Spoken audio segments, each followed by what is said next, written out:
Um silêncio nauseante tomou conta de Il Jardino Pato quando o pequeno filhote de bulldog francês ficou inerte sobre a toalha de mesa de linho branco. A mão tatuada de Enzo Bellini congelou no meio do movimento sobre o pelo de Piccolo, seu sangue gelando. O médico de smoking pressionou 2 dedos contra o peito do filhote, esperou e então balançou lentamente a cabeça.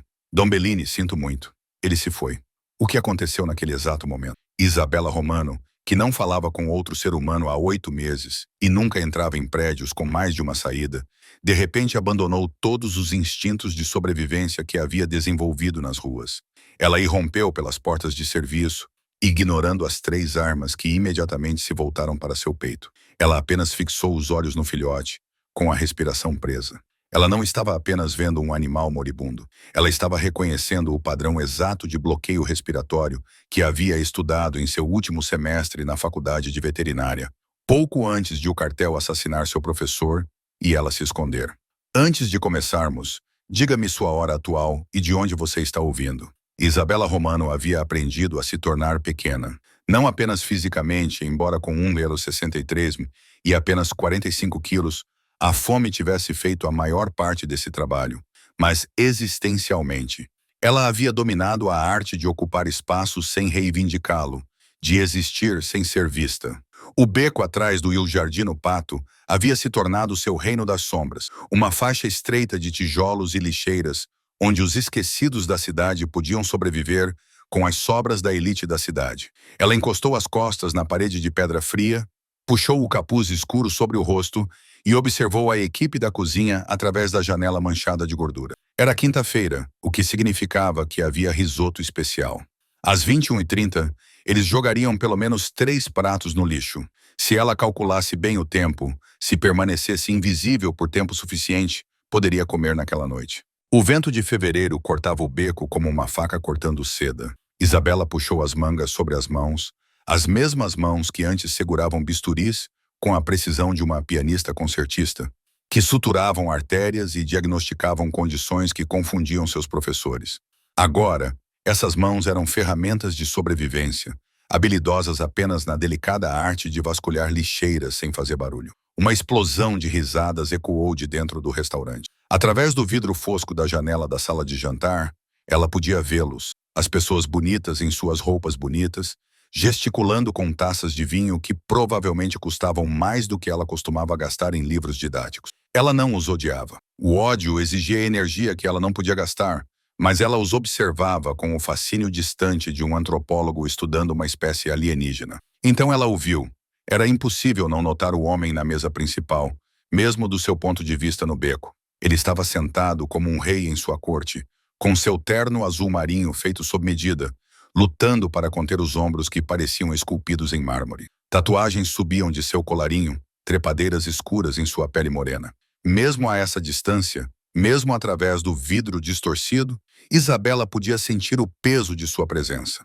A maneira como todos na sala se orientavam em torno dele como planetas em torno do Sol, e na mesa à sua frente, em harmonia entre o cristal e a porcelana, estava um cachorrinho. Isabella prendeu a respiração. Era um bulldog francês, pequeno e castanho, deitado sobre a toalha de mesa branca. A princípio, ela pensou que ele estivesse dormindo, mas algo na maneira como ele estava deitado acionou um alarme na parte do cérebro que ela tentava desligar há 8 meses. A parte que ainda se lembrava dos diagramas dos livros didáticos e dos protocolos de emergência, a parte que lhe custara tudo. Ela se aproximou da janela, seus instintos de sobrevivência gritando para que ela se afastasse, ficasse escondida, nunca chamasse atenção. Mas seus olhos estavam fixos naquele cachorrinho, e seu treinamento médico era uma correnteza que a puxava para baixo. O peito do cachorrinho não estava se movendo direito. A subida e descida eram muito superficiais, muito rápidas. Sua língua, ela conseguia ver que a ponta estava começando a ficar azulada, mesmo sob a luz quente do restaurante. E a maneira como suas pernas estavam posicionadas, ligeiramente estendidas, ligeiramente rígidas. Não, ela sussurrou para ninguém. Não, aquele não é um homem de smoking, é um médico. Ela podia perceber pela maneira como ele se movia, a confiança de alguém acostumado a ser a pessoa mais inteligente na sala, debruçado sobre o filhote. Ele estava fazendo o que qualquer médico competente faria, verificando a respiração e o pulso, seguindo o protocolo, preparando-se para dar más notícias ao homem assustador de terno da marinha. Mas ele estava errado. Os dedos de Isabela se curvaram contra o tijolo frio. Ele estava procurando a coisa errada. Não era parada cardíaca. Não era morte súbita. O padrão de sofrimento do filhote, a maneira específica como os músculos se contraíam, a cor das membranas mucosas. Ela já tinha visto isso antes em um estudo de caso durante seu estágio clínico. Uma obstrução traqueal, provavelmente causada por algo alojado nas vias respiratórias durante a alimentação. Tratável, corrigível, se alguém agisse rápido o suficiente, se alguém soubesse o que procurar. O médico endireitou-se balançando a cabeça. Através do vidro, Isabela viu o rosto do homem grande se transformar. Viu a dor se transformar em fúria. Viu sua mão bater com força na mesa, fazendo as taças de vinho pularem. Viu todas as pessoas naquela sala opulenta darem um passo involuntário para trás. E Isabela Romano, que passou 8 meses aperfeiçoando a invisibilidade, que jurou nunca mais usar suas habilidades, que sabia que no momento em que revelasse o que era capaz de fazer, o cartel a encontraria e terminaria o que havia começado, tomou uma decisão que destruiria seu cuidadoso anonimato para sempre. Ela correu em direção à entrada de serviço, com o capuz caindo para trás, as mãos já se movendo pela memória muscular de um procedimento de emergência que ela havia realizado exatamente uma vez em um laboratório de cadáveres, 3 anos e uma vida atrás. A porta de serviço se abriu com um som semelhante a um tiro. Isabela irrompeu na sala de jantar, seus tênis gastos derrapando no mármore, que provavelmente custava mais por metro quadrado do que ela pagava de aluguel mensal. O calor a atingiu primeiro. Depois de horas no frio de fevereiro, o ar aquecido do restaurante parecia uma parede, mas ela mal percebeu. Todo o seu foco se concentrou em um único ponto, o cachorrinho imóvel sobre a toalha de mesa branca. Pare! A palavra saiu de sua garganta, rouca pelo desuso. Quanto tempo fazia desde que ela falava acima de um sussurro? Não mexa nele. 3 homens em ternos escuros se moviam com precisão sincronizada, as mãos desaparecendo dentro de seus paletós. Isabela percebeu o movimento pelo canto do olho e entendeu o que significava. Armas, definitivamente armas, mas seus pés continuaram avançando. O instinto de sobrevivência gritava para que ela corresse, mas algo mais antigo e profundo assumiu o controle. A mesma coisa que a fez escolher a medicina veterinária em primeiro lugar. A mesma convicção irracional de que valia a pena lutar por todas as vidas. Ele não está morto. Ela chegou à mesa com as mãos já levantadas, palmas para fora. Ele está sufocando. Suas vias respiratórias estão bloqueadas. Se você não me deixar ajudá-lo agora, ele vai morrer. Mas ele ainda não está morto. O homem de terno azul marinho, Enzo Bellini, embora ela ainda não soubesse seu nome, ficou completamente imóvel. Seus olhos, escuros e profundos como poços, fixos em seu rosto, com uma intensidade que deveria ter parado seu coração. Este era um homem que podia ordenar mortes com um aceno de cabeça. Um homem cuja raiva estava irradiando dele em ondas que tornavam o ar pesado e perigoso. Quem? Um dos guardas começou. Espere. A voz de Enzo cortou a sala como uma lâmina. Uma palavra mal acima do volume normal, mas que carregava o peso da autoridade absoluta. Todas as pessoas no restaurante congelaram. Ele ainda estava olhando para Isabela, sua expressão indecifrável. Você pode salvá-lo. Eu posso tentar. As mãos de Isabela tremiam, mas sua voz se estabilizou. Ela sabia disso. Era a única coisa em sua vida destruída da qual ela ainda tinha certeza. Mas preciso que você confie em mim por 60 segundos. Você consegue fazer isso?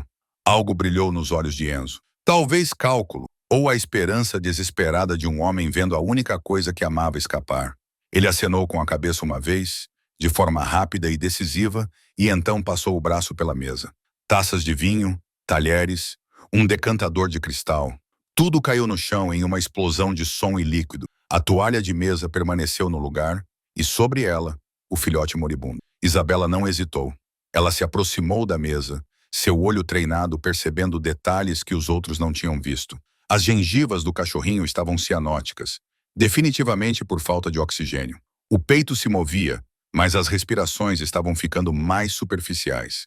Minutos, talvez segundos restantes. Suas mãos encontraram o pequeno corpo do cachorrinho, procurando os pontos de referência anatômicos que ela havia memorizado anos atrás. Bulldogs franceses têm vias aéreas comprimidas, disse ela, em parte para si mesma, em parte para a sala cheia de homens perigosos, observando cada movimento seu. Síndrome de Bracas-Salek. Isso os torna propensos a obstruções. Algo ficou preso, provavelmente comida, e com sua anatomia a intervenção padrão não funcionaria. Ela posicionou os dedos em ambos os lados da garganta do filhote, procurando os pontos de pressão específicos. Essa era a manobra que ela havia estudado em sua aula avançada de procedimentos de emergência, aquela que seu professor chamava de opção nuclear, porque era de alto risco e alta recompensa. Um movimento errado e ela poderia esmagar a traqueia. Mas sem intervenção, o filhote teria, na melhor das hipóteses, alguns minutos de vida. O que você está fazendo? O médico de smoking deu um passo à frente com seu orgulho profissional claramente ferido. Você não pode simplesmente... Estou fazendo uma combinação modificada de manobra de Heimlich, com um empurrão mandibular e massagem traqueal direta. Os dedos de Isabela se moviam com uma precisão que surpreendeu até mesmo a ela. A memória muscular, ao que parecia, não havia desaparecido, mesmo após meses sem uso. A obstrução está muito abaixo para empurrões abdominais padrão. E a anatomia da raça exige isso. Ela sentiu a pequena mudança, a cedência. Seus dedos aplicaram pressão em uma sequência específica, para cima, para a frente, comprimindo, que ela havia praticado em modelos, mas nunca em um animal vivo. O corpo do filhote convulsionou uma vez com força. Isabela inclinou sua cabeça, abriu a boca e passou o dedo pela via aérea. Um pequeno pedaço de filé mignon, mal mastigado, saiu na ponta do dedo dela. Por um instante, nada aconteceu. A sala prendeu a respiração coletivamente. As mãos de Isabela se moveram para o peito do filhote, prontas para iniciar as compressões, prontas para devolver a vida ao filhote. Um som áspero e estridente, que foi a coisa mais linda que Isabela já tinha ouvido. O peito dele se expandiu, contraiu e se expandiu novamente. A coloração azulada começou a desaparecer de suas gengivas. Seus olhos se abriram, desfocados e confusos, e ele soltou um pequeno gemido perplexo. A sala explodiu em sons, exclamações de choque, a oração de alguém em italiano. Os médicos gaguejaram em descrença, mas Isabela só ouviu silêncio porque estava olhando para Enzo Balloni. E Enzo Bellini estava olhando para ela, não com raiva, não com suspeita, com algo que parecia quase reverência, como se ela tivesse acabado de realizar não um procedimento médico, mas um milagre. Sua mão se moveu lentamente, quase reverentemente, para acariciar a cabeça do filhote. O pequeno animal imediatamente tentou lamber seus dedos, sua cauda tentando abanar fracamente. Como você fez isso? A voz de Enzo estava áspera, quase quebrada. Quem é você? E Isabela percebeu com uma onda fria de terror o que acabara de fazer. Ela se revelara. Ela usara habilidades que apenas um punhado de pessoas possuía. Ela se tornara visível, memorável, notável em uma sala cheia de pessoas com smartphones, conexões e recursos para fazer perguntas. O cartel saberia em poucos dias, talvez horas. Não sou ninguém, ela sussurrou. E então correu. Ela empurrou os guardas atônitos, passou pelos clientes boquiabertos e voltou pela entrada de serviço. Atrás dela, ouviu a voz de Enzo, aguda com ordens. Parem-na! Não a machuquem! Apenas parem-na! Mas Isabela passou 8 meses aprendendo todas as rotas de fuga daquele bairro. Ela entrou no beco a toda velocidade, com o capuz levantado e o coração batendo forte contra as costelas. Ela salvou uma vida naquela noite. E ao fazer isso, talvez tivesse assinado sua própria sentença de morte. Isabela não parou de correr até seus pulmões arderem e suas pernas ameaçarem ceder. Ela acabou no antigo distrito industrial a 5 quilômetros de Il Giardino Pato, desabando atrás de uma lixeira enferrujada que cheirava a óleo de motor e podridão. Sua respiração era ofegante, formando nuvens de vapor no ar frio. Ela puxou os joelhos para o peito e tentou parar de tremer. O que ela tinha feito? O que ela estava pensando?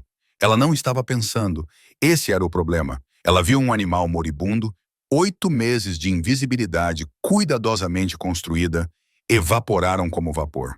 Todas aquelas horas de treinamento, todo aquele instinto que seus professores elogiavam, tudo isso superou todos os mecanismos de sobrevivência que ela construíra desde o dia em que viu soldados do cartel darem 3 tiros no peito do Dr. Ramírez, porque ele cometeu o erro de tratar um informante federal.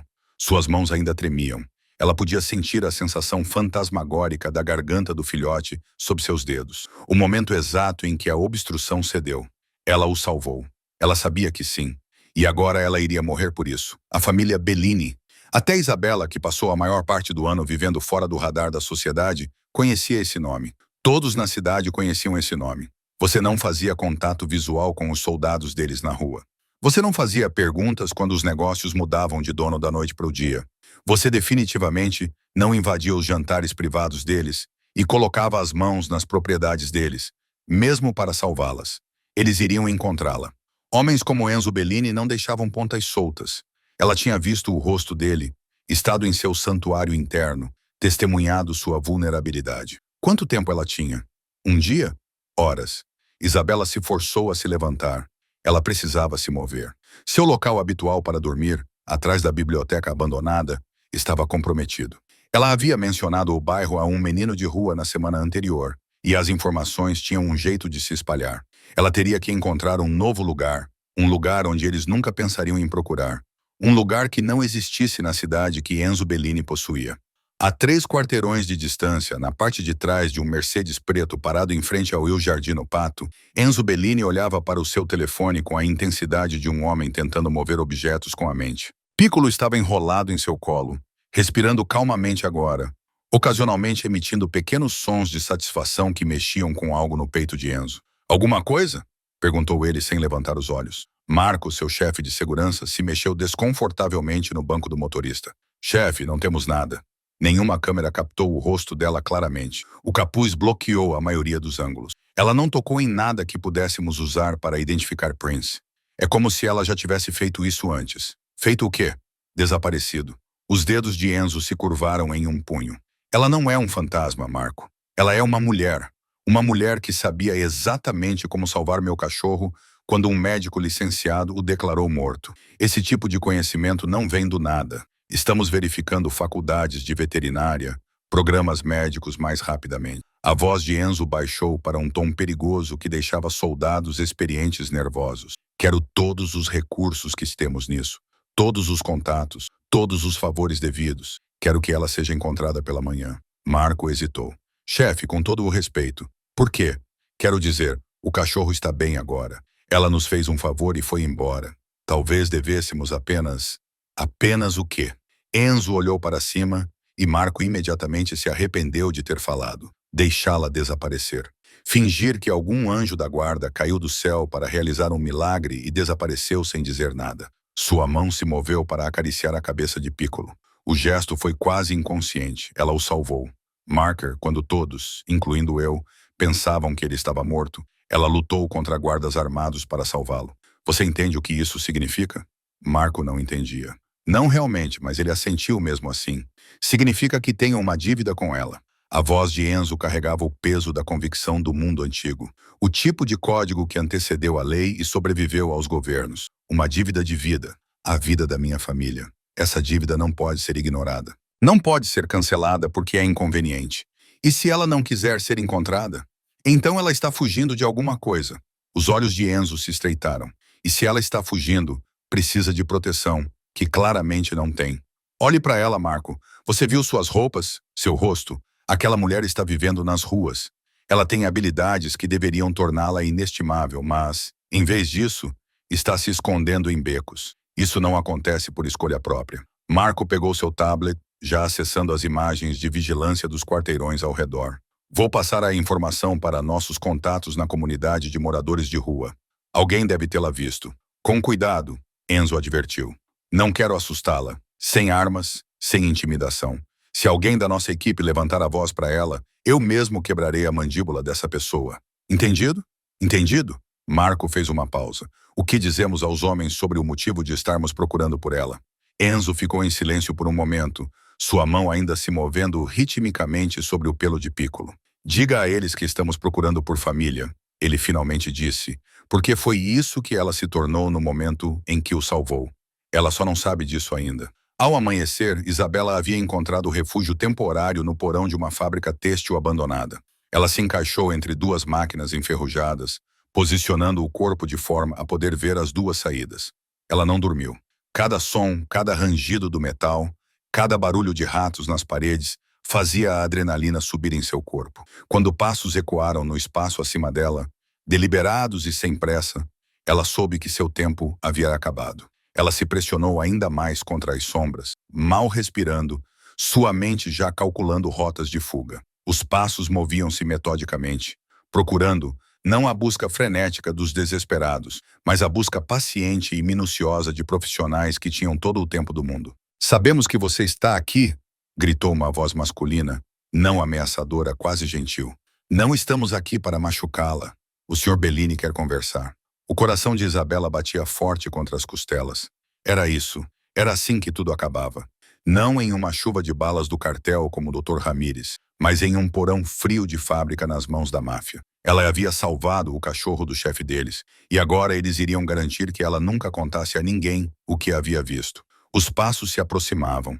A mão de Isabela fechou-se em torno do cano enferrujado que ela havia posicionado ao seu lado horas antes. Se eles iriam matá-la, ela não facilitaria as coisas. Seu corpo estava fraco devido a meses de desnutrição, mas o desespero tinha uma maneira de encontrar forças que não apareciam na balança. Os passos pararam diretamente acima de seu esconderijo. Um feixe de luz cortou a escuridão, varrendo as máquinas. Isabela prendeu a respiração, contando os segundos. 5, 10, 15. "Moça, por favor." A voz estava mais próxima agora, bem no topo da escada que levava ao porão. "O Sr. W. Bellini nos enviou para levá-la até ele. Ele quer agradecer por você ter salvado Piccolo." Agradecer, certo? Da mesma forma que o cartel queria agradecer ao Dr. Ramírez por sua discrição. Os dedos de Isabela apertaram o cano. Ela sabia como essas coisas funcionavam. Você não agradecia às testemunhas. Você as eliminava. O feixe de luz a encontrou. Lá. "Não se mexa." Isabela se moveu. Ela explodiu de seu esconderijo, balançando o cano em um amplo arco que atingiu a lanterna, fazendo-a girar pelo chão de concreto. Na escuridão repentina, ela ouviu o homem xingar. Ouviu o barulho de outros corpos se aproximando, pelo menos 3 deles, talvez mais. Ela correu para a saída leste, aquela que ela havia explorado anteriormente e que levava a um túnel de serviço. Uma mão agarrou sua jaqueta e ela se virou, golpeando com força com o cano. O homem grunhiu e seu aperto afrouxou. Ela era menor, mais fraca. Mas passou 8 meses aprendendo a lutar como um animal encurralado, com todos os dentes e ângulos inesperados. "Jesus! Marco! Ela tem uma arma. Não a machuque.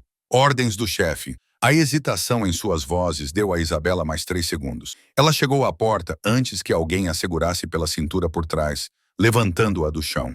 Ela deu uma forte cotovelada para trás, mirando nas costelas, na garganta, em qualquer coisa macia. O homem que a segurava grunhiu, mas não a soltou. "Pare de lutar." Sua voz estava tensa. "Não vamos machucar você. Mentiroso." A voz de Isabela falhou. Ela estava chorando agora, lágrimas de raiva e terror escorrendo pelo rosto. "Você vai me matar porque eu vi demais, porque sou uma ponta solta." "Ninguém vai matar ninguém", disse uma nova voz, autoritária e dolorosamente familiar. "Acabe com essa confusão. Solte a S gentilmente." Os braços em volta da cintura de Isabela afrouxaram, e ela cambaleou para a frente, ainda segurando o cano, girando para enfrentar seus agressores. 4 homens em ternos escuros, com aparência claramente pior, um segurando as costelas, outro com o lábio cortado, e parado na porta, iluminado pelo sol da manhã, estava Enzo Bellini. Ele parecia diferente à luz do dia. Ainda enorme, ainda perigoso, mas de alguma forma mais real.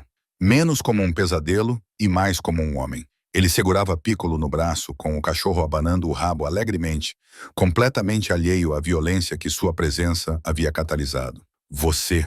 A voz de Isabela era um rugido. "Fique atrás." Enzo levantou a mão livre lentamente, com a palma para fora. O mesmo gesto que ela usara no restaurante quando se aproximou da mesa dele. "Eu vou ficar longe, mas preciso que você me ouça por 2 minutos. Você pode fazer isso?" "Por que eu deveria?" "Porque você salvou a vida dele." Enzo acenou com a cabeça para Piccolo. "E no meu mundo, isso significa algo. Significa que tenho uma dívida com você que não pode ser paga com dinheiro, ameaças ou balas. Significa que você está sob minha proteção, quer você queira ou não." Isabela riu. Um som quebrado que ecoou no espaço cavernoso. "Proteção contra você?" "Não." A voz de Enzo suavizou-se. "Contra quem quer que você esteja fugindo." As palavras atingiram Isabela como um golpe físico. Ela sentiu seu aperto no cano afrouxar.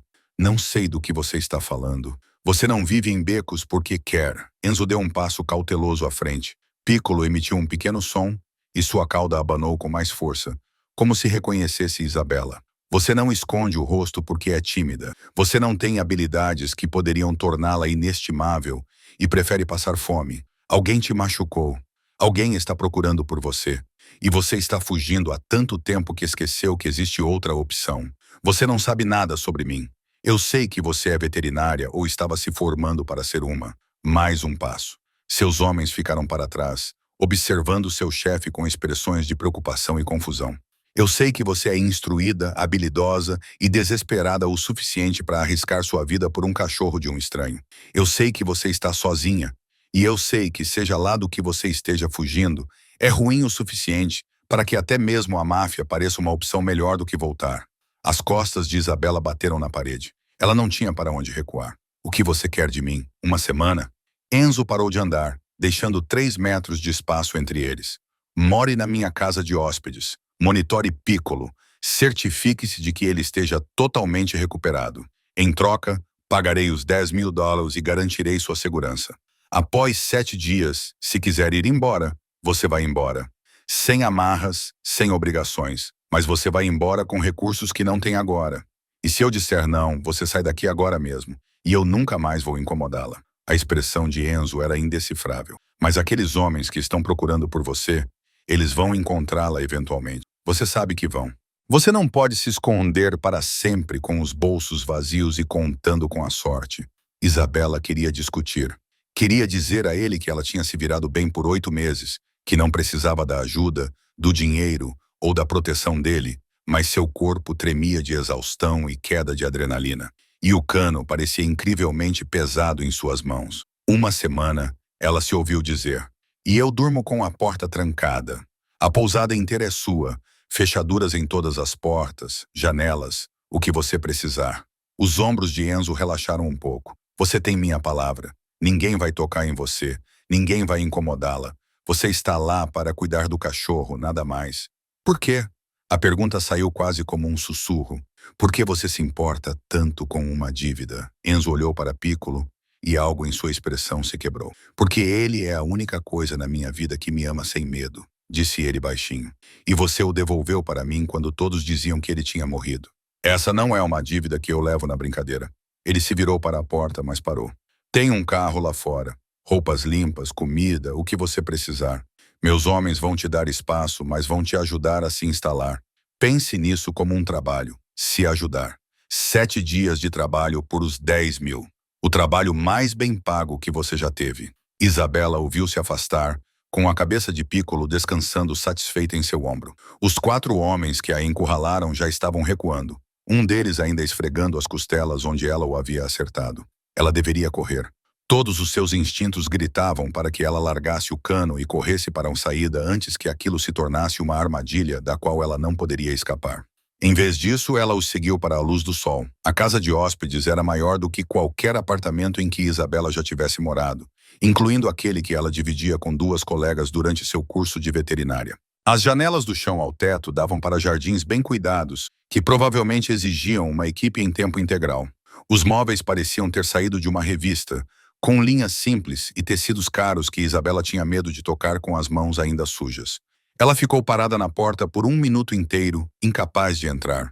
Isso não podia ser real.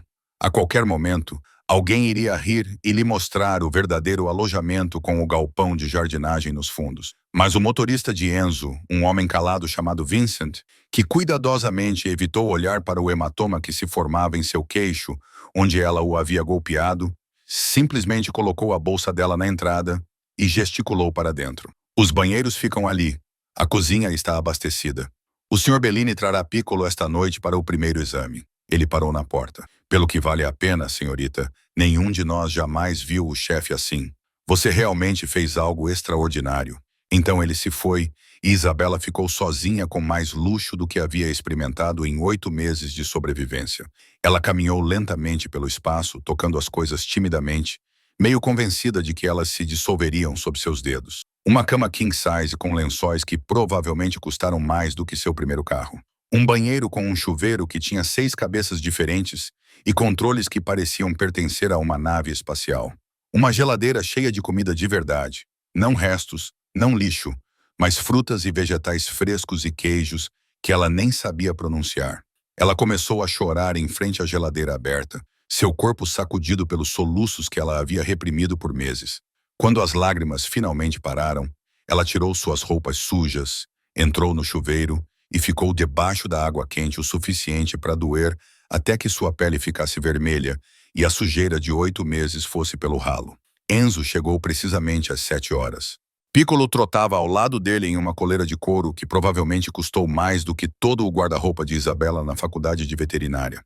Ela vestiu as roupas que lhe deram, jeans simples e um suéter que realmente lhe servia, e prendeu o cabelo úmido em um rabo de cavalo. Ela se sentia quase humana novamente, quase ela mesma. "Como ele está?" perguntou, ajoelhando-se para deixar Piccolo cheirar sua mão.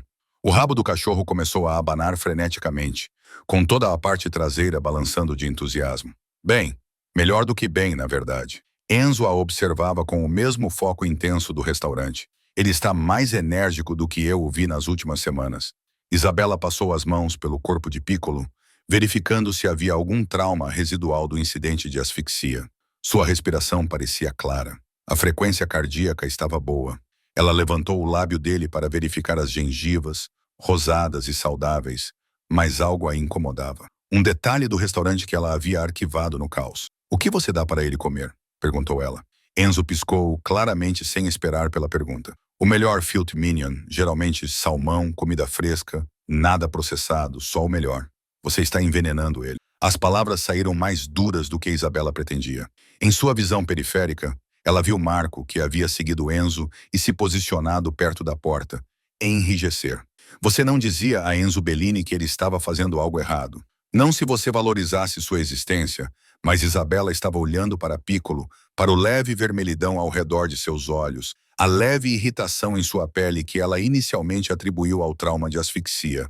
"Olhe para o pelo dele. Vê como está um pouco opaco aqui? E a pele por baixo? Isso é inflamação. Ele está tendo uma reação alérgica." "A quê?" A voz de Enzo estava cuidadosamente controlada. "A comida rica que você está dando a ele." Isabela sentou-se sobre os calcanhares, olhando nos olhos dele. Bulldogs franceses são propensos a sensibilidades alimentares. Seus sistemas digestivos não conseguem lidar com o teor de gordura do Filet Mignon e do salmão. Isso causa inflamação crônica, que enfraquece seu sistema imunológico, tornando-os suscetíveis exatamente ao tipo de crise que tivemos no restaurante. Enzo olhou para ela. Marco parecia estar assistindo a um acidente de carro em câmera lenta. "Você está me dizendo", disse Enzo lentamente, "que eu quase matei meu cachorro por alimentá-lo muito bem. Estou dizendo que o que é bom para os humanos nem sempre é bom para os cães. Ele precisa de uma dieta especializada. De alta qualidade, sim, mas formulada para as necessidades específicas de sua raça. Ingredientes limitados, provavelmente uma nova fonte de proteína, como pato ou veado. Sem restos de comida, não importa o quanto sejam caros." O silêncio se prolongou. Isabela percebeu que ainda estava de joelhos no chão, repreendendo um chefe da máfia em sua própria casa de hóspedes sobre suas escolhas de ração para cães. Era isso. Foi aí que ele percebeu o erro que cometeu ao trazê-la para cá, onde o conto de fadas terminou e a realidade se reafirmou. Então Enzo riu. Não uma risada educada, mas uma risada genuína que transformou todo o seu rosto. "Marco, você está ouvindo isso? Ela acabou de me chamar de idiota." "Eu não fiz isso", Isabela começou. "Você fez e está certa." Enzo se ajoelhou ao lado dela, perto o suficiente para que ela pudesse sentir o cheiro de sua colônia. Algo caro e com aroma de cedro. Ele coçou Piccolo atrás das orelhas, sua expressão suavizando de uma forma que o deixava quase vulnerável. "Tenho deixado ele doente, tentando mostrar que me importo. Que tipo de dieta ele precisa?" Isabela piscou, surpresa com a completa ausência de ego na pergunta. "Posso elaborar um plano. Existem alimentos prescritos que funcionariam, ou posso criar uma dieta caseira, se você preferir. Levará algumas semanas para fazer a transição completa, mas você verá uma melhora, seja qual for a sua escolha." Enzo se levantou, oferecendo a mão para ajudá-la a se levantar. Ela a aceitou com hesitação, surpresa com o calor da palma dele, a maneira cuidadosa com que ele a puxou para que se levantasse sem usar muita força. "Você é o especialista. Eu sou apenas a idiota que tem alimentado ele com bife." Marco soltou algo que poderia ter sido uma risada reprimida. Enzo lançou-lhe um olhar que prometia retribuição mais tarde, mas não havia verdadeira raiva nele. Precisarei examiná-lo diariamente nos primeiros dias, disse Isabela, tentando recuperar sua compostura profissional. Monitorar sua resposta à mudança na dieta. Verificar se há complicações decorrentes do incidente de asfixia. E ele deve consultar um veterinário especialista para um exame completo. Posso recomendar alguém, se você for a especialista. O tom de Enzo não deixava margem para discussão. Você o salvou quando um médico licenciado disse que ele estava morto. Você diagnosticou um problema no qual eu vinha gastando dinheiro há meses em menos de 5 minutos. No que me diz respeito, você é a única pessoa em quem confio para cuidar dele. Isabela sentiu algo mudar em seu peito. Confiança. Quando foi a última vez que alguém confiou nela? Quando foi a última vez que ela confiou em si mesma? Tudo bem, ela disse baixinho. Vou cuidar dele. Enzo assentiu e se dirigiu para a porta. Marco o seguiu, mas Enzo parou na soleira. Isabela. Era a primeira vez que ele usava o nome dela. Obrigado por ser honesta comigo. A maioria das pessoas na minha vida tem medo de me dizer quando estou errado. Isso parece solitário, disse Isabela antes que pudesse se conter. Algo brilhou na expressão de Enzo. Surpresa, talvez, ou reconhecimento. É, ele admitiu. Então ele se foi, deixando Isabela sozinha com Piccolo, que se enrolou aos seus pés e já estava adormecendo. Ela olhou para o filhote, para essa pequena criatura que de alguma forma se tornou a ponte entre sua vida antiga e o que quer que fosse essa nova vida. Do lado de fora da janela, o sol se punha sobre a propriedade Bellini, pintando tudo em tons de ouro e âmbar. Pela primeira vez em 8 meses, Isabela sentiu algo que quase havia esquecido que existia. Esperança. 3 dias após sua chegada à propriedade Bellini, Isabela examinava Piccolo na casa principal quando Marco deixou cair um livro. Não era nada, apenas um livro de contabilidade com capa de couro que escorregou da mesinha lateral e bateu no chão de mármore com um estrondo. Mas Isabela estava de pé e a meio caminho da porta antes que sua mente consciente registrasse o que havia acontecido. Seu corpo ficou tenso, pronto para correr. Ela congelou quando percebeu o que havia feito. Marco estava olhando para ela, com a mão ainda estendida de onde havia se esticado para pegar o livro que caía. Enzo, sentado em sua cadeira com Piccolo no colo, ficou muito quieto. Desculpe, disse Isabela, forçando-se a voltar para onde estava ajoelhada. Suas mãos tremiam. Desculpe, eu só... Quando isso começou? A voz de Enzo era baixa, mas havia firmeza por trás dela. Não era raiva, era algo mais agudo. Reconhecimento. Quando o que começou? A fuga. Ele a observava com aqueles olhos escuros e calculistas. Já vi isso antes. Homens que voltaram da guerra com os nervos à flor da pele. Não conseguem lidar com movimentos bruscos, ruídos altos. Estão sempre procurando saídas, sempre prontos para fugir. Ele fez uma pausa. Você faz isso. Em cada cômodo em que entra, você verifica as saídas primeiro. Nunca se senta de costas para uma porta. E agora, isso não foi surpresa. Foi treinamento. A garganta de Isabela ficou apertada. Não sei o que você quer dizer. Você se assusta quando as pessoas se movem muito rápido. Você mal come, mesmo com uma cozinha cheia. Você não dorme. Já vi as luzes acesas na casa de hóspedes às 3 da manhã.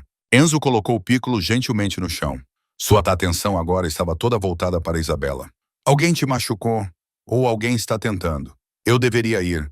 Isabela ficou procurando sua bolsa.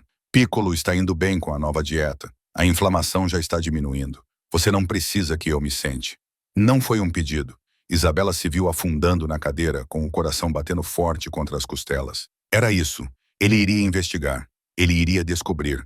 E então ela seria exposta. O cartel saberia onde ela estava. Tudo o que ela havia sacrificado. Todos que ela havia perdido seriam em vão. Enzo levantou-se e caminhou até um armário, tirando uma garrafa de líquido âmbar e 2 copos. Ele serviu generosamente em ambos e entregou um a Isabela. Beba. Você parece que vai desmaiar. Ela pegou o copo com as mãos trêmulas. O uísque queimou ao descer, mas acalmou um pouco seus nervos. Pedi ao Marco para fazer algumas pesquisas, disse Enzo, recostando-se na cadeira. Seu tom era coloquial, mas Isabela podia ouvir o peso por trás de cada palavra. Na verdade, não foi difícil. Sabemos que você tem formação em veterinária. Isso era óbvio. Então, Marco começou a verificar os programas de veterinária da região, procurando por alunos que desapareceram nos últimos 2 anos. Ele cruzou as informações com relatórios de pessoas desaparecidas, casos não resolvidos, qualquer coisa que pudesse explicar por que alguém com suas habilidades estaria morando em um beco. Os dedos de Isabela apertaram o copo. Você não tinha o direito. Isabela Maria Romano. Enzo continuou como se ela não tivesse falado nada. Você era a melhor aluna da faculdade de veterinária da Metro State e publicou 2 artigos antes mesmo de se formar. Seus professores a chamavam de prodígio. Você estava sendo recrutada pelos melhores hospitais veterinários de 3 estados. Ele se inclinou para a frente. E então, há 8 meses, você desapareceu. Sem deixar endereço, sem contato com a família ou amigos, simplesmente desapareceu como se nunca tivesse existido. Pare! A palavra saiu quase como um sussurro. Na mesma semana em que você desapareceu, disse Enzo, agora com a voz mais suave. Um professor de veterinária chamado Dr. Miguel Ramírez foi assassinado. 3 tiros no peito, estilo execução, no estacionamento de sua clínica. A polícia chamou de roubo, mas nós 2 sabemos que não foi. As mãos de Isabela tremiam tanto que o uísque espirrou pela borda do copo. Enzo estendeu a mão lentamente, sinalizando o movimento, e pegou o copo antes que ela pudesse derrubá-lo. O Dr. Ramírez tratou um cachorro que pertencia a um informante federal, continuou Enzo. Um homem que iria testemunhar contra o cartel de Los Santos. Os federais achavam que estavam sendo espertos, usando um veterinário civil em vez de seguir os canais oficiais. Mas o cartel descobriu e fez disso um exemplo. Eu estava lá. As palavras saíram da boca de Isabela antes que ela pudesse contê-las. Eu estava fazendo um estágio na clínica dele. Eu os vi entrar. Eu me escondi no armário de suprimentos e observei pela fresta da porta enquanto eles... Sua voz falhou. Ele implorou a eles. Disse que não sabia de nada, que apenas tratavam um animal doente. Eles atiraram nele mesmo assim. A sala ficou em silêncio, exceto pela respiração ofegante de Isabela. Marco havia desaparecido em algum momento, dando privacidade a eles. Piccolo se aproximou e pressionou seu corpo pequeno e quente contra a perna de Isabela. Eles viram você, disse Enzo.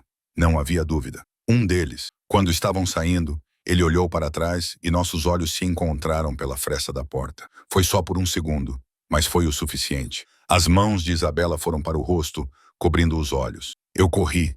Peguei minha mochila e corri sem parar. Esvaziei minha conta bancária, $300, e tenho me mudado desde então. Bairros diferentes, becos diferentes, nunca ficando em nenhum lugar por mais do que algumas noites, nunca usando meu nome verdadeiro, nunca usando minhas habilidades, porque eu sabia que se descobrissem que eu ainda estava vivo, viriam atrás de mim também. Los Santos. A voz de Enzo ficou fria. Eles são cruéis. Não deixam testemunhas. Eu sei. Isabela baixou as mãos, olhando nos olhos dele. É por isso que não posso ficar aqui.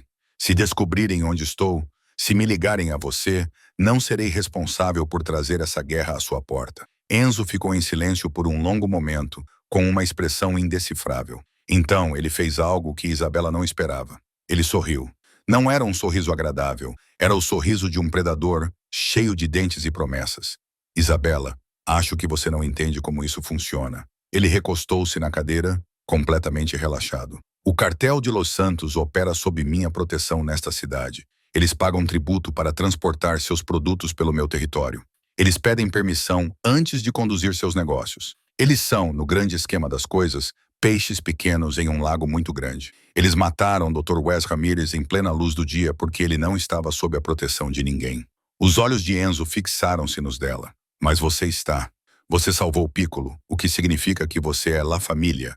E La Amelia não se curva a cartéis, federais ou qualquer outra pessoa que pense que pode operar na minha cidade sem consequências. Isabela abanou a cabeça. Você não compreende o que está a dizer. Estas pessoas estão prestes a aprender uma lição muito importante sobre o custo de ameaçar o que é meu. Enzo levantou-se e caminhou até sua mesa. Ele pegou seu telefone e fez uma ligação. Marco, preciso de informações sobre todas as operações de Los Santos na cidade, todos os locais, todos os soldados, cada dólar que ganham nas minhas ruas. Preciso disso até amanhã de manhã. Ele desligou e voltou-se para Isabela, que o encarava incrédula. Você não pode, disse ela. Você não pode entrar em guerra com o cartel por minha causa. Isso é loucura. Não vou entrar em guerra. O sorriso de Enzo se ampliou. Vou enviar uma mensagem. Há uma diferença. A ligação chegou às 2 horas da manhã. Isabela estava acordada, como de costume, enrolada na poltrona enorme perto da janela com uma revista veterinária que encontrou na biblioteca da casa de hóspedes. Piccolo dormia em seu colo, seu pequeno corpo quente e confiante. Ela estava lendo o mesmo parágrafo há 20 minutos, sua mente muito inquieta para se concentrar. Quando seu celular descartável, um dos 3 que Enzo insistiu que ela levasse, vibrou com uma mensagem de texto. Era de Marco. O chefe está na Filadélfia até amanhã à noite. A reunião se prolongou. A segurança da propriedade foi reforçada. Você está segura.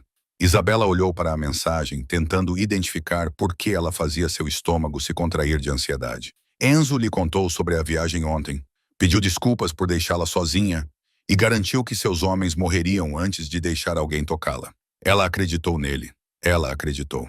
Mas 8 meses de sobrevivência lhe ensinaram que a segurança era uma ilusão. E o momento em que você acreditava nela era o momento em que você morria. Ela colocou o telefone de lado e voltou ao seu diário, mas a inquietação não a abandonava. Piccolo se mexeu em seu colo, levantando a cabeça com um gemido suave. Suas orelhas estavam em pé, alertas de uma forma que fez o pulso de Isabela acelerar. O que foi, garoto? Ela sussurrou, acariciando sua cabeça. O que você ouviu? A propriedade estava muito silenciosa. Esse era o problema. Isabela havia se acostumado com os sons ambientais do mundo de Enzo, guardas trocando de turno, o murmúrio distante de vozes, o barulho ocasional de um motor de carro. Mas agora não havia nada. Apenas um silêncio tão completo que parecia pressionar seus tímpanos. Ela se levantou com cuidado, colocando Piccolo na cadeira. Sua mão se moveu automaticamente para verificar as saídas.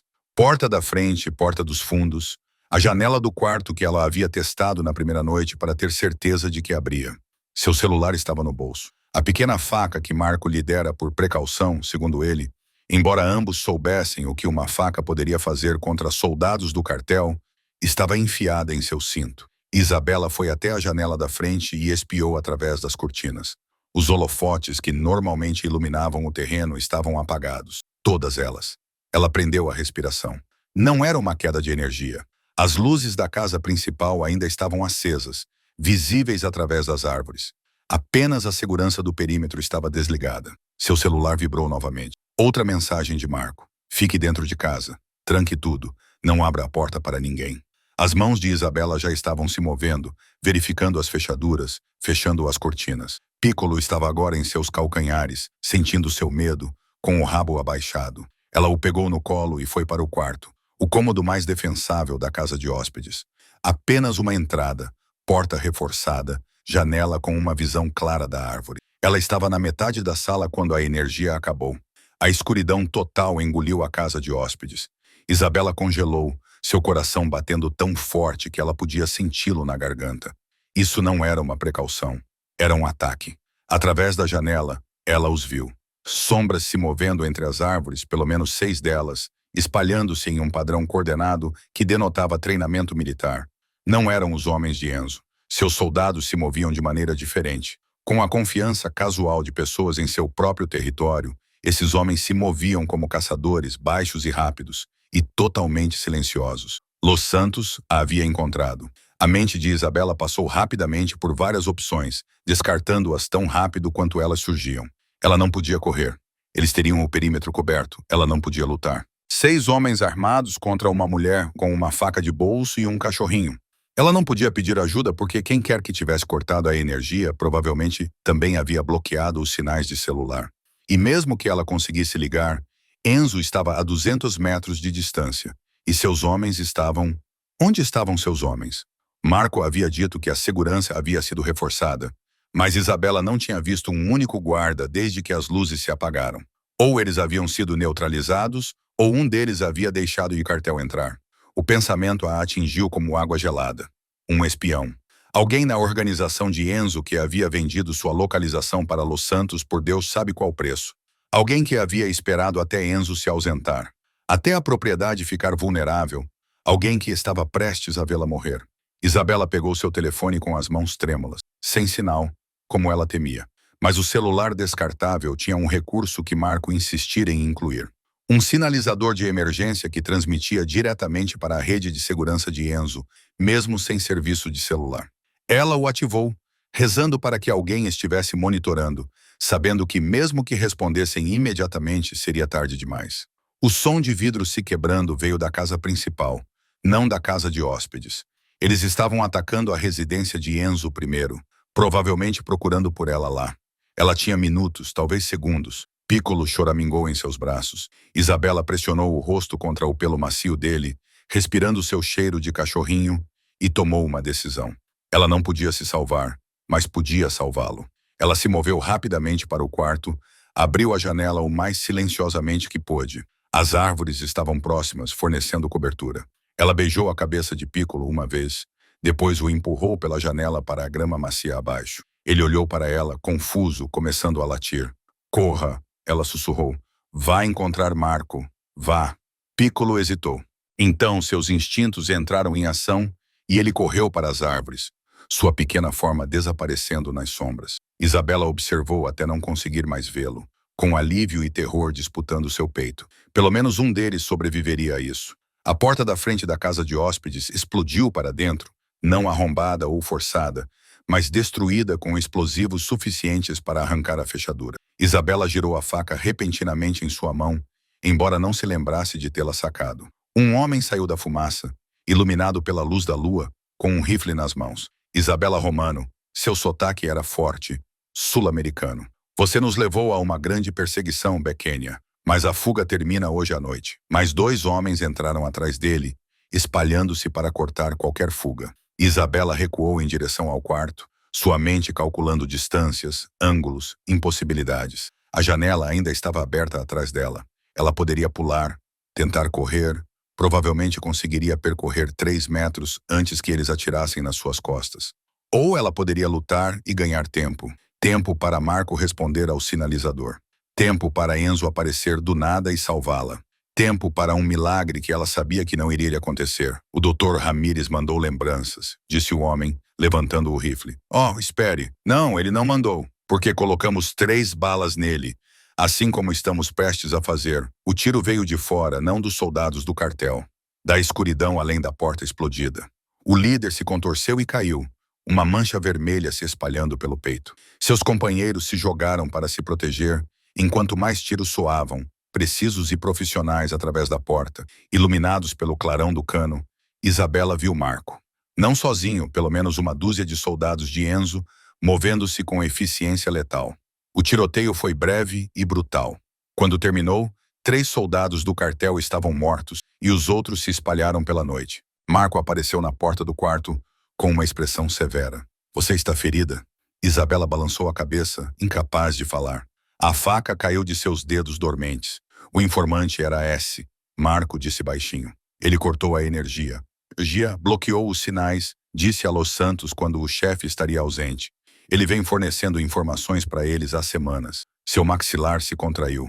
Ele não fará mais isso. Enzo, Isabela conseguiu dizer, está a caminho. Deve chegar em 2 horas. Marco guardou sua arma. Mas Isabela, você precisa entender uma coisa. Isso não acabou.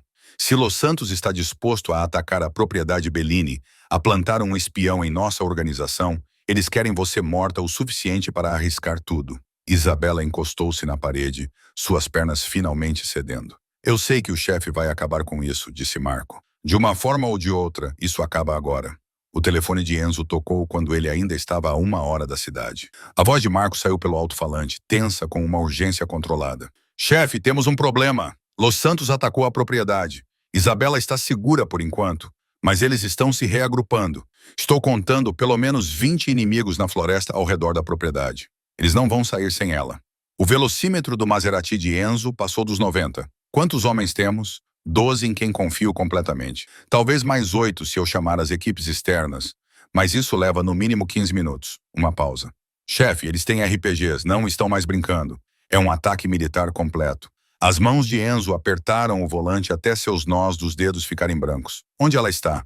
Eu a levei para a biblioteca da casa principal.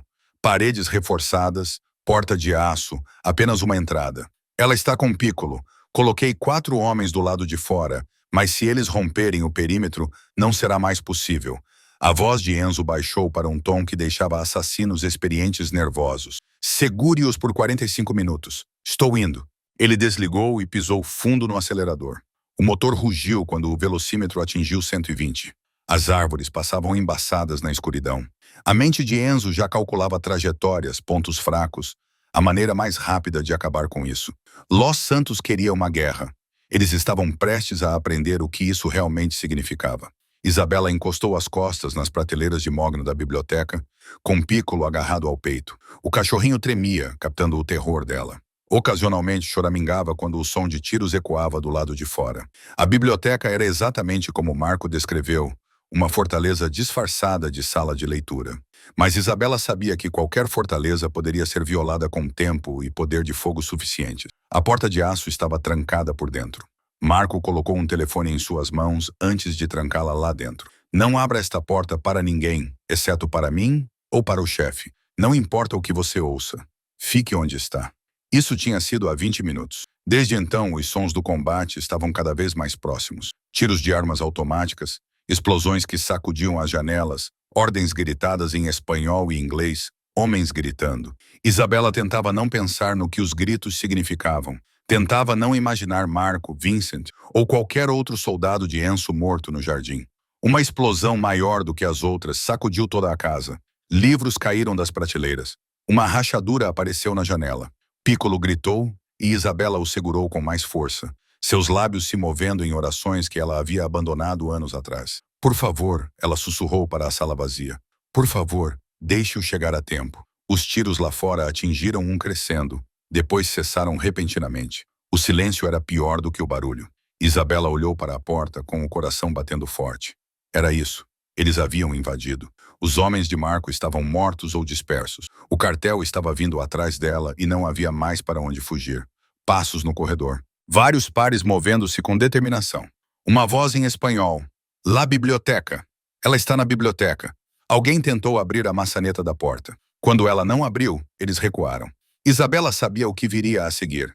Ela agarrou Piccolo e mergulhou atrás da enorme mesa de Enzo, bem quando a explosão arrancou a porta de aço das dobradiças.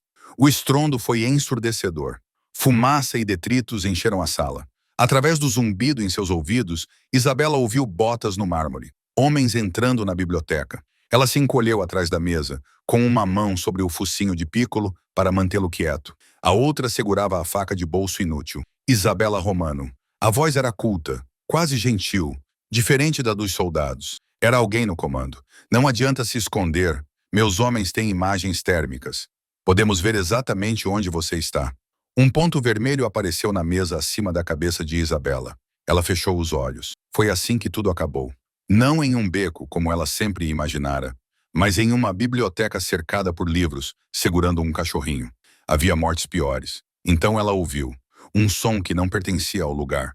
O rugido de um motor vindo de fora, aproximando-se rapidamente. Seus olhos se abriram rapidamente. O que é isso? Um dos soldados do cartel se assustou.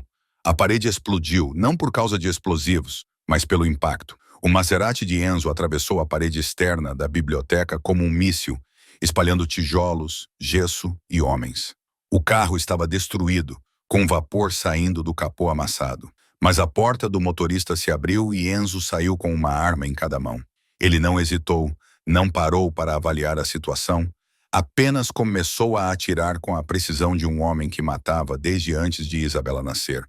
Os soldados do cartel se espalharam, revidando, mas foram pegos completamente de surpresa. Enzo se movia como a violência personificada, usando o carro destruído como cobertura, seus movimentos econômicos e brutalmente eficientes. Marco e os soldados Bellini restantes invadiram o buraco na parede atrás dele, transformando a biblioteca em um campo de batalha.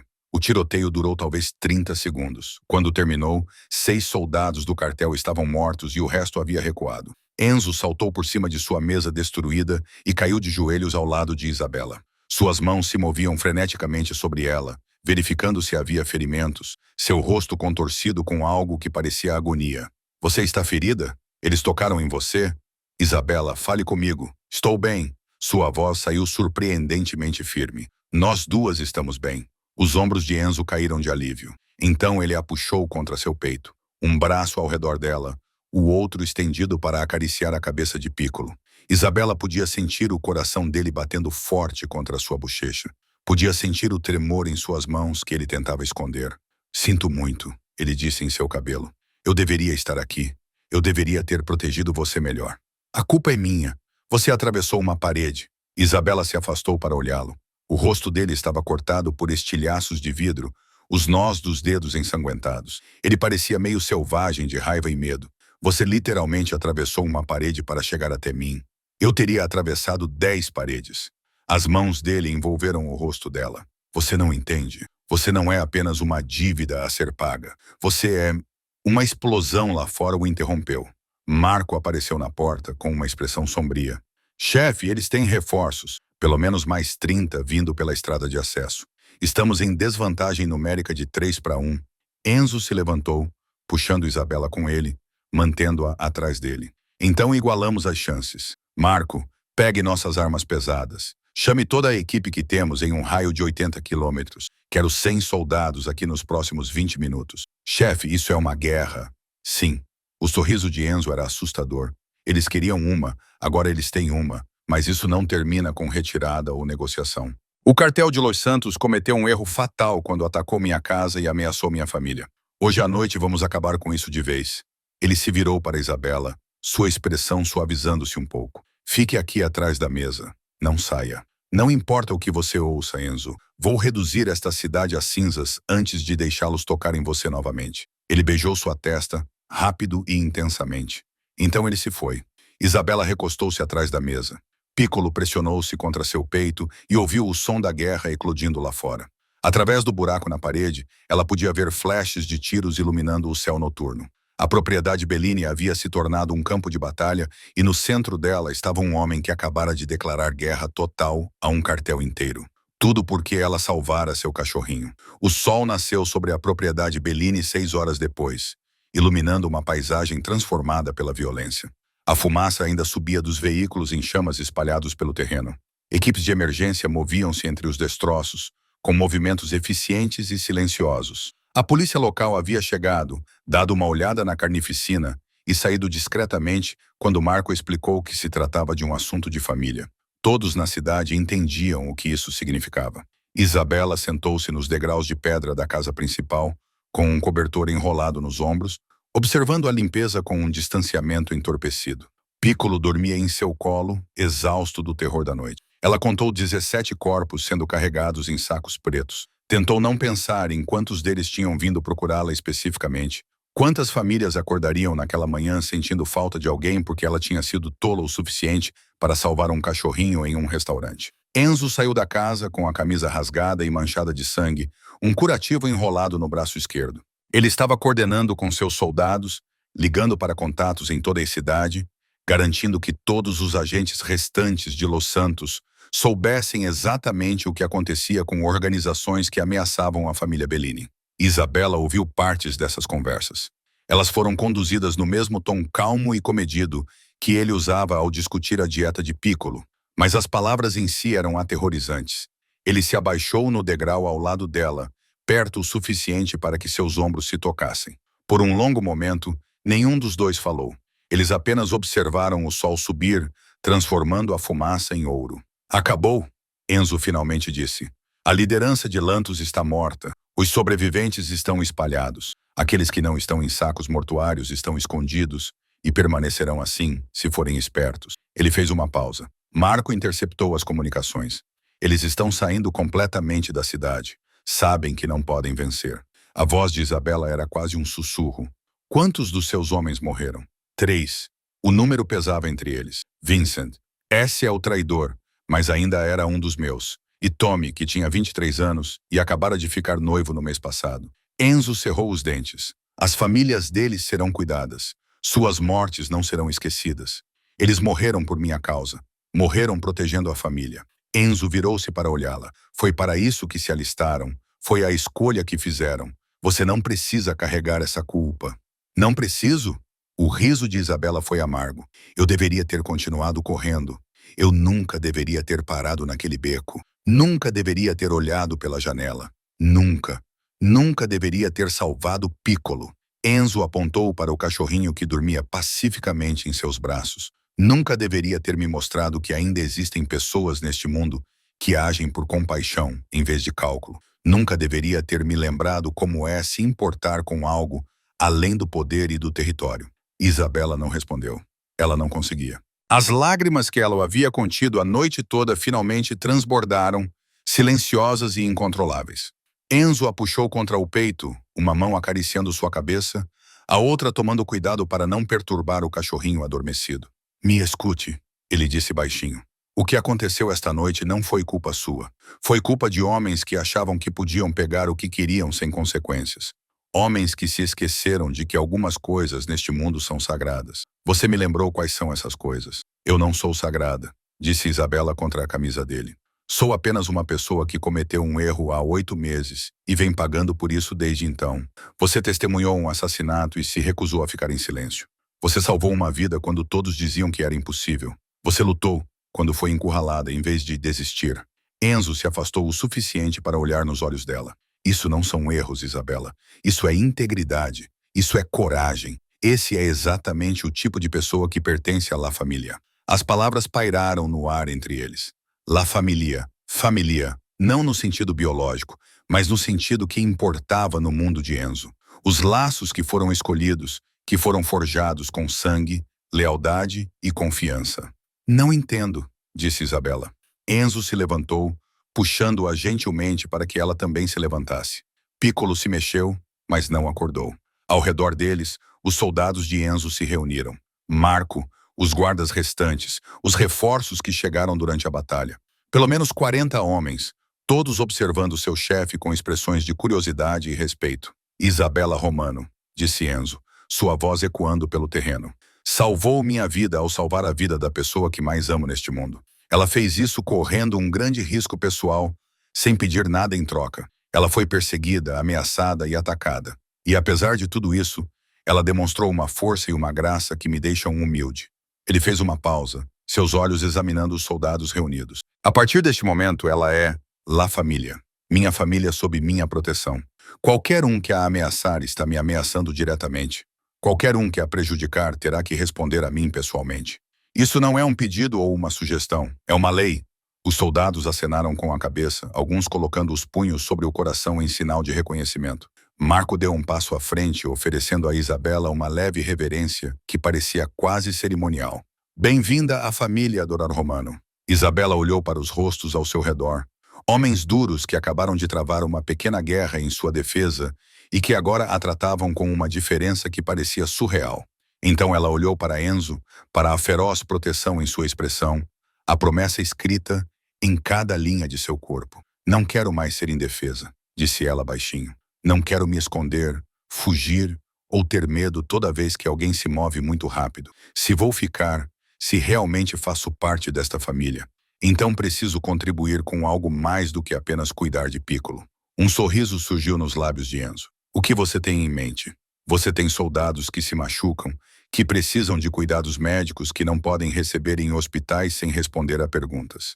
Isabela endireitou os ombros, sentindo algo mudar dentro dela. A mulher assustada e fugitiva desaparecendo para revelar alguém mais forte por baixo. Sou uma cirurgiã veterinária treinada, mas anatomia é anatomia. Posso engessar ossos, suturar feridas, tratar traumas. Deixe-me ser útil, deixe-me ajudar a proteger a família que está me protegendo. O sorriso de Enzo se ampliou em algo que parecia quase orgulho. Doutora Romano, a família Bellini ficaria honrada em tê-la como nossa diretora médica. Ele olhou para Marco. Monte uma clínica adequada na ala leste, equipamento cirúrgico completo, tudo o que ela precisar. E eu ainda cuido do Piccolo, acrescentou Isabela, olhando para o cachorrinho que havia iniciado toda essa cadeia de eventos. Ele é meu paciente, minha responsabilidade. Ele é nossa responsabilidade agora. Enzo corrigiu gentilmente. Tudo nesta família é compartilhado. Os fardos, as alegrias, os pequenos bulldogs franceses com alergias alimentares. Isabela riu, surpresa por ainda conseguir rir depois da noite que tiveram. Piccolo acordou com o som, abanando imediatamente o rabo, com a língua esticada para lamber o queixo dela. Ela coçou atrás das orelhas dele e sentiu algo que não experimentava há 8 meses finalmente se instalar em seu peito. Segurança, pertencimento, lar. O sol da manhã continuou sua ascensão, dissipando a última fumaça e revelando a propriedade Bellini em toda a sua glória marcada, mas ainda de pé. Haveria reparos a fazer, feridas a curar, funerais a comparecer. Mas, pela primeira vez desde que viu o Dr. Ramírez morrer, Isabela Romano não pensava no que viria a seguir com medo. Ela pensava nisso com esperança. Às vezes, A salvação vem dos lugares mais inesperados. Não de fugir de nossos medos, mas da coragem de agir com compaixão, mesmo quando isso nos coloca em risco. Isabela aprendeu que vale a pena lutar pelas coisas que mais amamos. Que família nem sempre é uma questão de sangue, mas das pessoas que escolhem ficar ao nosso lado quando o mundo fica sombrio.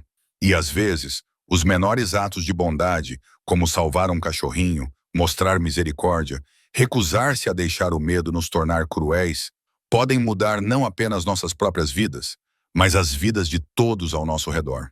Se esta história te emocionou, curta, inscreva-se e deixe um comentário abaixo sobre o que a palavra família significa para você. Seu apoio nos ajuda a trazer mais histórias de coragem, redenção e conexões inesperadas à vida. Que história devemos contar a seguir?